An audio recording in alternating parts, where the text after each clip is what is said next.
Hello, everyone. Thank you for joining me. It's Brandon with Go Tigers Astros. The Astros game 2 at home against the Tampa Bay Rays just ended a few minutes ago, and I wanted to give you a quick game summary.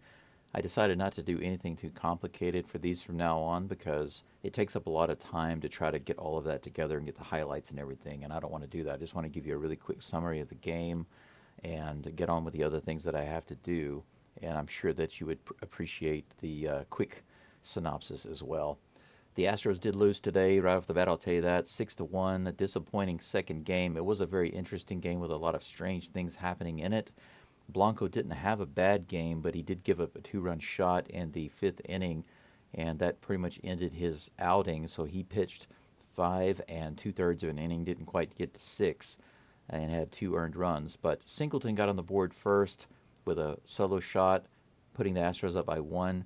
And the top of the fifth, of course, that's where things kind of broke down. Ronel Blanco gave up a two-run shot by Josh Lowe, or to Josh Lowe, and from there the Rays went up 2-1, and it didn't stop from there. In the top of the seventh, Diaz was able to homer for the Rays. This is Diaz on the Rays, not on the Astros, putting the Rays up 3-1.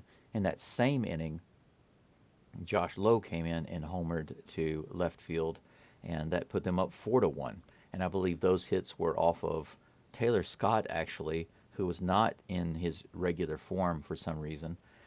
Now, the Astros did have a new guy come in, their new pitcher that they just traded for recently, Caleb Ferguson, I believe is his name. And in his first outing in the eighth inning, it looked pretty good. He looked really good, and he shut down the Rays no problem. But when he came in the top of the ninth, he came back to pitch again. He started giving up hits. There was a single to right field.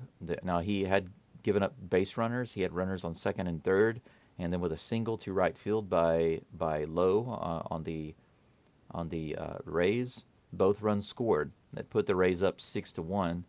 Astros bats were really anemic, and the pitchers were just giving up too many hits.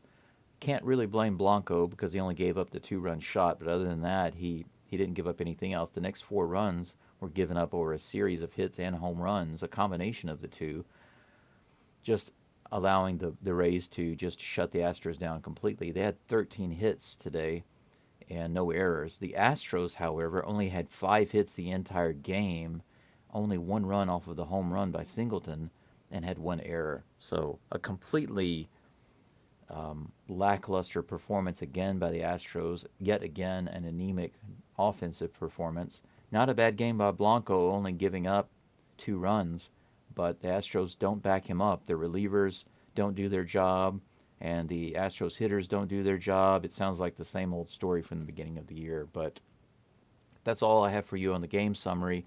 The Astros will be playing the Rays tomorrow, and I plan on live streaming that game. It's going to be much earlier than today's game. I hope you can join me for that on my channel. And the pitcher for the Astros is scheduled to be Spencer Arrighetti. I don't have an update yet on the pitcher for the Rays, but as soon as I get that, I will be changing that in my thumbnail. Currently, my thumbnail just shows the Rays logo, but if you can click on that live notification and turn the bell on to be notified when my video goes live, I'd appreciate it. If you haven't liked my videos or subscribed already, if you're an Astros fan, feel free to do that. Even if you're not, you can, if you just want to follow along. But that's it for now. Thank you very much. I hope you guys have a great weekend, and go Stros.